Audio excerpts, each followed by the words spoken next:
এক ম্যাচেই দুই রেকর্ড, ব্যতিক্রমী এক ম্যাচ দেখল বিশ্ব। একটি করল ভারত, অপরটি দক্ষিণ আফ্রিকার। তবে শেষ পর্যন্ত ধরাশয়ী হলো ভারত। নারী বিশ্বকাপের মঞ্চে এমনটাই দেখা গেল ভারত বনাম দক্ষিণ আফ্রিকার ম্যাচে। ব্যাটিং বিপর্যয়ে ছিল উভয় দল, শঙ্কা ছিল অল্পতেই ইনিংস গুটিয়ে যাওয়ার। তবে দুই দলকেই সেই পরিস্থিতি থেকে উদ্ধার করলেন ৮ নম্বর ব্যাটার রিচা ঘোষ ও নাদিনে ডি ক্লার্ক। তবে শেষ হাসি হাসলেন প্রোটি অলরাউন্ডার ডি ক্লার্ক। ৮ নম্বর বা তার নিচের সারির ব্যাটারদের হিসাবে রেকর্ডও গড়েছেন দুজন।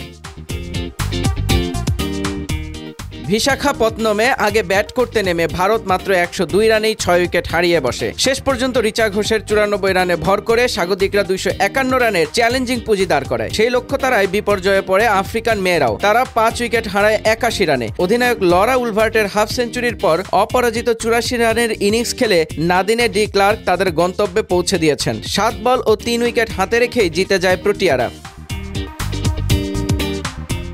মেয়েদের আন্তর্জাতিক ওয়ানডেতে ৮ নম্বর বা এর পরের পজিশনে ব্যাট করতে নেমে এতদিন সর্বোচ্চ ৭৪ রানের ইনিংস খেলার রেকর্ড ছিল। দক্ষিণ আফ্রিকার ক্লো ট্রায়ন শ্রীলঙ্কার বিপক্ষে ওই ইনিংস খেলেন। এই ম্যাচে রিচা, ডি ক্লার্ক দুজনেই পেছনে ফেলেছেন তাকে। ৯৪ রান করা ভারতীয় ব্যাটার রিচা ঘোষ আছেন সবার ওপরে। ম্যাচ জয়ী ৮৪ রান করা ডি ক্লার্ক আছেন তার পরের অবস্থানে।